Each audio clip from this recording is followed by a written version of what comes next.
Welcome back. It's Life and Style. We are discussing love. We are still planning to sing for you, by the way. Just don't worry about it. So, Shalini, you are on open relationships. It's your body, it's your mind, it's your money, it's your house. What else? You see this feminism going on that? Victor, you see what's happening there? I'm saying, but you know,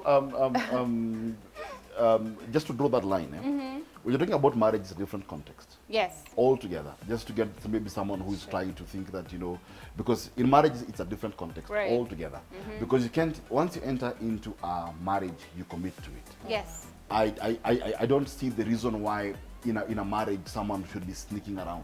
Yes, I don't see the reason why. Yes. If at all it comes to a place where you find that it can't work with this person and you found someone else, it's okay. The same way you proposed. Just sit down with them, tell them, honestly, it has come to a place. Yeah, just uncoupling, isn't it? Uncoupling, this new term from... let me ask to anyone. So is it really fair to tell people to say for better or for worse, for richer or for poorer, you know, until death do us part? Because I think when we say those words, I like the marriages or the ceremonies that are done without so much finality.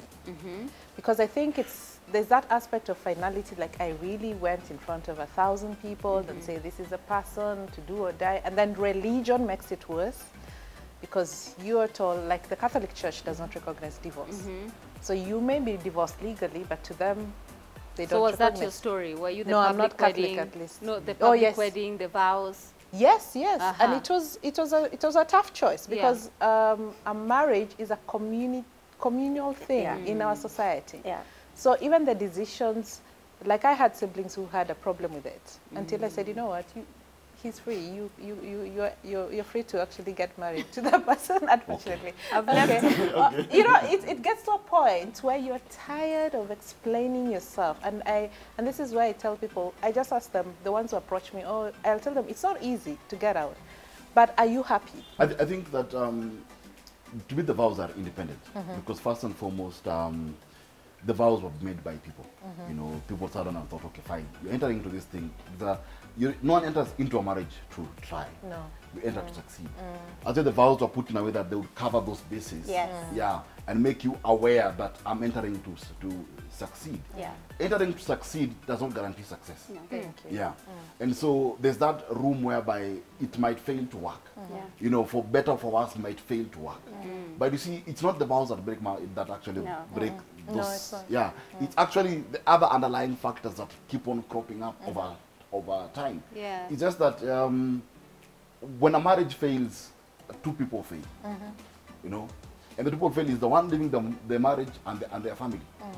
Yes. You know, and that's how society will look at it. You know, no matter what we do, that's how it will always be. You know, I don't know about the vows because I think nowadays, I don't know about in Kenya, but in most countries now you can write your own vows as long as within that legal, you've got the legal kind of few lines that you have to say because it's a legal thing as well.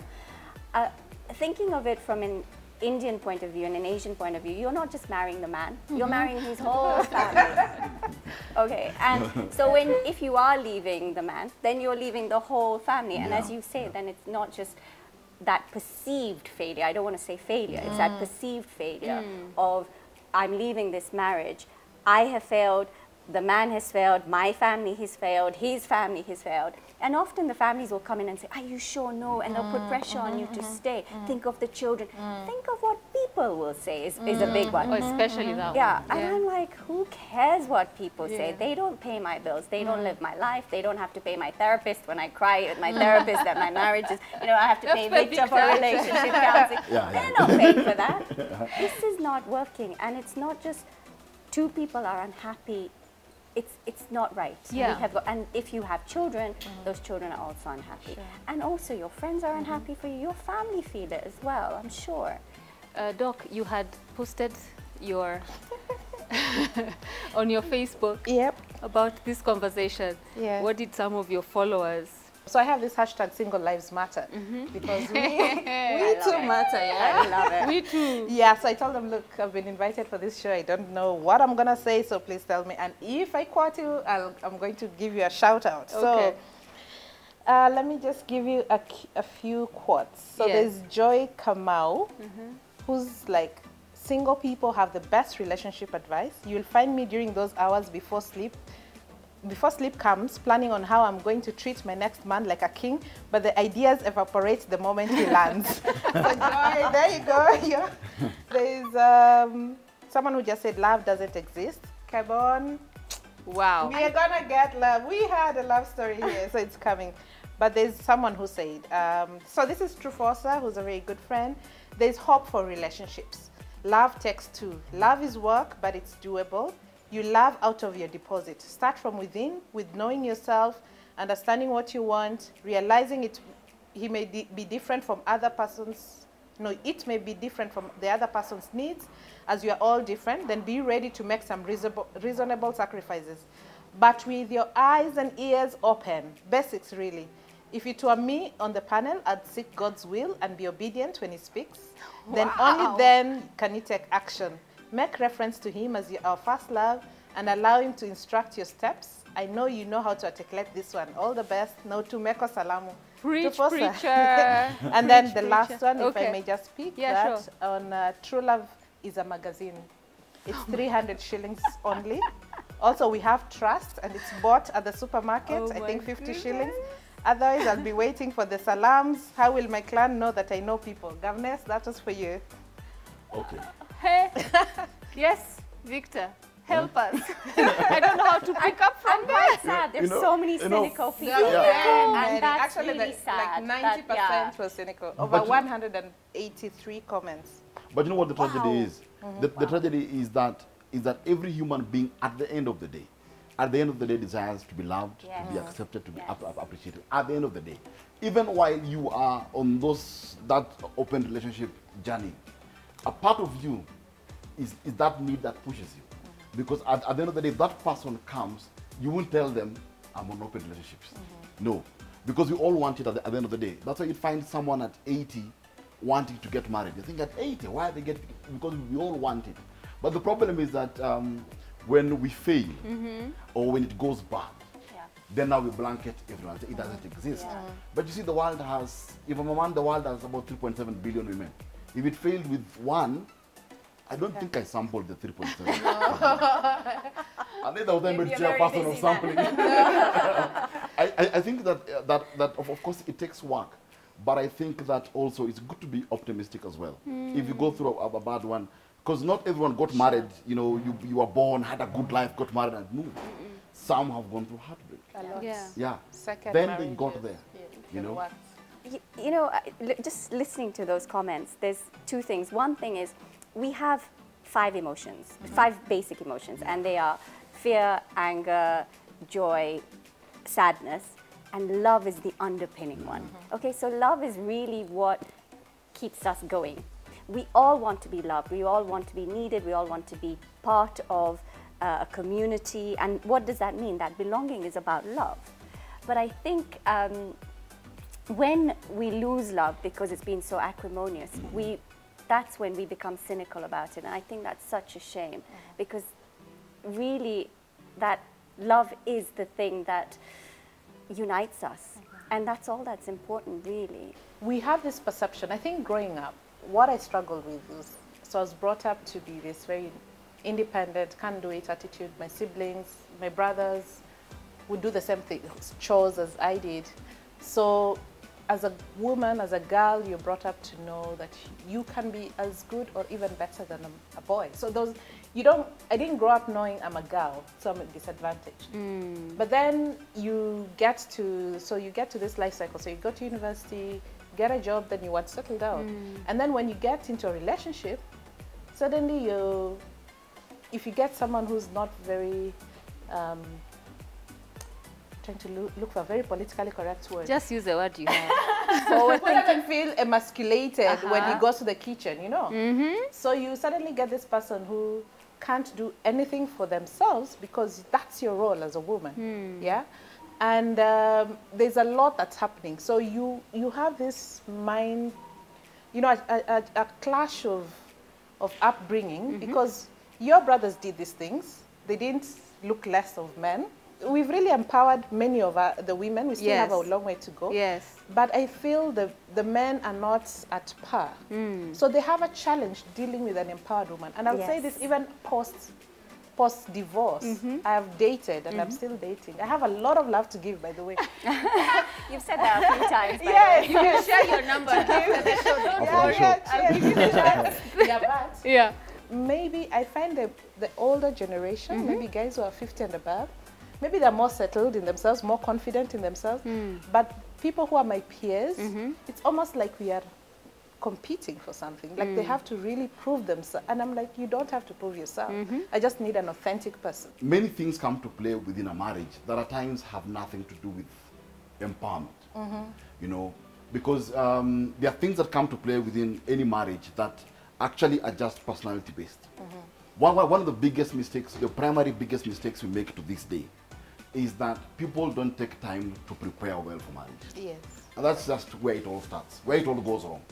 Because we can drive cars, we can do all sorts of things, we can cook, we can do all those, but marriage you don't take time. If someone is planning any wedding, you'd hear they have a budget of 3 million. Ask them, how much money have you put aside for marriage preparation? We go for the free one at church. Pretty much. You know, which is simply, let's get in, let's rush, let's finish. So you find that there are things that actually being prepared for would deal with. For example, you've talked about those things. You find that maybe I had a very interesting case once of a guy who got married. When they got home after the honeymoon, they come from work the first day and the guy goes straight to the bedroom and sits. The wife goes to the kitchen and sits. After 1 hour, they both leave the kitchen and the bedroom at full speed. And they meet at the corridors and an argument begins. The guy is asking, where is my tea? And she's asking him, why aren't we cooking? You know, and they begin this argument and they slept hungry, by the way. Because none of them could actually move. But you see how the guy had been raised. His dad used to enter the room, sit, the mom brings him tea. Then this lady was raised, the mom and the dad used to come from work, go to the kitchen and cook. Exactly. Those are things that are very simple that can be dealt with in marriage preparation, but we don't. Something else also is our birth placements. And something we always tend to ignore. You might find that if a woman is a firstborn and she's marrying a man who is a lastborn, the man might be strong, the man might be empowered, but he's dealing with a firstborn woman. Yes, it's tough, And the way she'll deal with him, firstborns are not patient by nature. You know, it's we run, we go. So, so the other factor that maybe might come to play, yes, I don't like taking that part of saying that the boy child has been left behind. Why do I not like saying this? Because we're giving men excuses to fail. And I believe that it's a man who determines the quality of his marriage. If a man chooses to be lazy, he'll have a bad marriage. If a man shows up every day for his marriage, he'll have a good marriage. And I don't think that it's a woman's responsibility for the marriage to be good. I think that if in fact, if a man puts in the effort, because women were designed to receive. Women always express what they're having. If the house is, if the man is a terrorist, then the wife becomes a warlord. That's how it goes. So what are these mistakes that dating couples make that they take on to marriages, and then that's when you have all of these issues? You can't just prepare for marriage. I think marriage is work. You know, I had a lovely love story with Jeremy, but it was work on many occasions. And I think you're working. The key is you both have to work. One person can't work at marriage. You both, in your marriage, you both have to work for it. So I don't think it's a case of just preparation when you're dating, etc. I think it is, if you are committed to this person for the rest of your lives together, then it is going to be work throughout. And I don't mean work in a bad way. I think, you know, date nights or whatever works for you as a couple. That is what I think. But mistakes. I want us to help the young people dating, thinking, oh, this is the knight, what are they called? Prince of something? Prince Charming. Cupid. You know, what don't you see? Because, you know, for example, you were so blessed. One, you got a man who had gone through something and was willing to try. 2 years at an age in his life where also maturity had come in. Age maturity had met. I agree. But if at all you were in the same transitions, you know, that's where now this work comes in. Yes, because the of course clashes. because life is not enough. Yeah. And I'm sorry, but life is not enough. I get because It's not? No. You need to go home. This is why you go home. It has to be now. Because I, you know, personally, I love Formula 1 cars. Yeah. But if you give me one, I'll not know what to do with it. Yes. You know? And that's why I love What's your related to what? you know, you can love someone and have no idea about what to do with them. Oh, You can love someone like, you know, you're a mom. At times you look at your child, maybe your child is crying, and you hang. You're wondering, okay, now the software update is not working here. Yeah. But you love them so much. Yeah. So I think one of the biggest issues we make when we are dating is we ask the wrong questions. We ask the wrong questions. So let's all, what are the right questions? Each one has to give a question. You've all dated. See how I'm saying? You have all. Are you working? What do you do for a living? Okay, so that's a good one. You're like, but they lie. They lie. Surely you know my story. Yes, I do know your story. We need to know this story.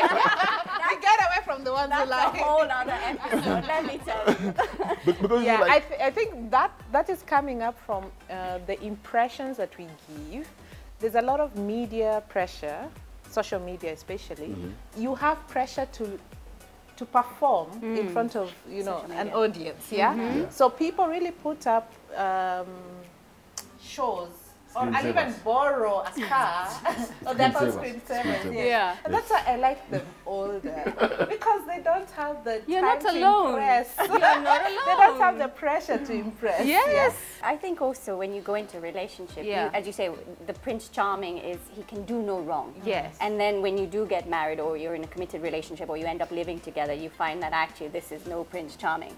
I think you've got to go into it eyes open and say, we are going to disappoint each other. And if you go into it knowing you're going to disappoint each other, and he is going to disappoint me and I will disappoint him, but we have to find a way through that. Yeah. That's a very eyes open attitude. Yeah. That it's not going to be roses and chocolates and Valentines throughout the year. I think that's what we need to remember. Victor, you're a pitfall we make when dating. A pitfall these daters make. You're surrounded by people dating. no, actually, me, I'm always just keen on ask the right question. Give us two questions. Because I'll give one simple one. All right. Ask about previous relationships. But you don't answer. Because if he can't answer that question, Flag. But what do you ask why are you about? hanging out for? But what are you asking about previously? What is the question about the previous relationship? Ask about previous, you know, before me, who are you with? What went wrong? Because when I'm going to buy land, the questions I ask. What's a burial site? Right? That threw us off. You were getting ready. I'm like, okay. You know? But you know, the question that we always asking, you know, when you're buying land, you're asking this. You're buying a car, you'll ask this. And you know, this is your life. You will literally wake up next to this person, potentially for the rest of your life. So if I meet this guy today, I'll say, first of all, how many women have you buried? I like the buried. How many women have you crashed and buried? You know, it is actually good Is that to know. a good question? It's a good question to know. Of course, after the first date, you're measuring them to see, can it work, can it not work? But there comes a phase where both of you know it's kind of getting serious. You begin to ask the serious question. Ask him questions, you know, who's your mom? What does your mom do? What does your mom believe in? You know, some simple questions like that will help you understand the person. Ask them now, you know, are you close to your siblings? But how do I know he's saying the truth or not? I'll talk about men, because I know men. And then you'll tell us about women. Yes. Men are hopeless liars. Because men have poor memory. And I'll be short for this, saying this on air.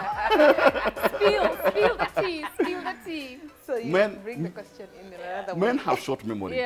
And women are blessed by God to have good memories. Ask the same question 6 months later. Or a different way. You will hear paper two. Because even he'll forget what he said. What did I say? I didn't say that. He didn't even remember. in a very calm way. Just ask the same question again. Yeah. You will hear the. You hear the. You can see all the men taking notes, saying, "Mustn't lie." And if I lie, they're throwing daggers at him. They're like, dude, what are you doing? What are you doing? Yeah. That is for the men's conference. Yeah, because when a woman is committing into a relationship for her life, a woman is willing to put everything down. True. Women can easily lay it down and say, fine, I have 3 kids and they have 3 different fathers and this. She can say, if she's feeling safe. If she doesn't feel as though she's safe for going somewhere, she'll just not even say anything. In fact, women don't. They'll just not say anything. Women don't say that I don't have a child. Yeah. Yeah, she just not talk about children. So, ladies, how can men tell a woman is lying at this question-asking stage? well, I think women are good liars, would you say? Because we have good memories? Is that what you're saying? Yeah. I think that's kind of where you went to. No, It's the truth. I was the woman that good lies. Because my wife is watching. But it's true that it's easier for a woman to say something that would suit the situation. Yeah? Yes. That's a politically correct way of saying it. We just don't say it. We would rather not say anything than lie because it's actually just too much hassle to lie and remember and stuff. And so when she's looking at you with a straight face and she's not even blinking. Yeah. I think for women it's more how they act under pressure. So for example, maybe one day say you're broke or say, create a scenario where, or maybe where they have to be themselves. Because I think especially the generation that's younger than us, we're used to very materialistic things. And when you draw this, because those are the things that are now attracting them. So what happens when I don't have these things? Then you get to see the real person. Yeah. I've always said, I don't want to talk about it now. I've always said, let's not talk about that now. I'll talk about it when I'm comfortable. So I just postpone it. Yeah. That's evading it though, completely. No, I just don't want to talk about it now. Yeah. And maybe it's because I'm not too sure about you. Oh, yeah. So and I'm not too sure. And that was such a bad thing because also it shows a level of emotional intelligence. To be able to come to a place and say, I can't address this now, I can deal with this later. Yeah, you see, that's emotional. Fine. To me, there's no problem. Even in a marriage setup, whenever people are going into war and one person says, I can't deal with this now, give me time. The mistake we make is that I want to follow my wife to the kitchen. Yeah. We are dealing with this now. But the emotional intelligence that I understand that she's intelligent enough to say, I can't process this now. Yeah. And I should be emotional also aware enough to say, fine, when do we deal with this? Yeah. But I think also women have that where I had this thing where I said, Jeremy would not want to argue about something and he would go into his cave. I used to call it the man's cave. And he would go away and he'd think about it and then he would come back and then only we could have a sensible discussion. But when you are so het up and so angry, all you're going to do is say very angry and hurtful things to each other. Sometimes walking away is the best way from an argument or a situation. But then give a timeline when you're going to talk. Because I am the type who wants to talk about it now. And those of you who say, I can't deal with it, then it's 3 days later, you still can't deal with it. Give me a timeline so that I manage that. But I was going to say the other thing that you look out for are the friends. Who surrounds you. Yes, you can tell someone's character by show me your friends, I show you your character. So you may put up an appearance, but you're seeing, the kind of friends won't put up an appearance for you. Yeah, so you get to get it. So as we wind up, how can people reach you? This is your opportunity, Doc. You look into that camera and Thank you. No, I'm on Facebook. I'm into open relationships. I don't think I'm in a space where I'm looking for something permanent. No, I'm not in that space. Okay. Because it's a lot of work and they don't have that. Right now I'm plugged into my children, my career, but I am dating. Yes. So your movement I'm available. Is Single Lives Matter. Single Lives Matter. And you're available. Yes. Okay. Is that on your WhatsApp status? Available. My WhatsApp status is diagonally packed in a parallel universe. I am philosophical. Okay. Yes. Sapiosexual, remember. Sapiosexual, yes. Victor, how can people reach you? Yeah, you can find me on Facebook. Victor Salamba is the name on Facebook. Also, my website, victorsalamba.com. That's where you find me. Perfect. Yes. Shalini, your camera is there. How do people reach you for dance lessons, motivational coach lessons? Okay, yeah, you can reach me about my books, motivational speaking, mindfulness, on pretty much all social media at Just Joom. That's JUSTJHOOM. Just Joom. And don't hear she's single. I know you were going there to sliding into her DMs and saying, yo, yo. No, I don't want any baggage at the moment. I'm happy on my own. These girls, we will bring them again. Okay? We hunt. We do the hunting. You do the hunt. Woo, yeah. They do the hunting. Okay. I thank you for your time and your advice and insights on this conversation. Thank you so much. This obviously was too short to fit in 1 hour, but I know we'll be back, without a doubt. We'll be back. And to you as well for watching. Asante sana. If you have questions, please, it's not Kath Mwangi. You have heard where they can be found. You ask them, because mimi ni wale wa, I can't discuss this right now. Yeah. Okay, we can't talk about this right now. But have a great day, and thank you for watching.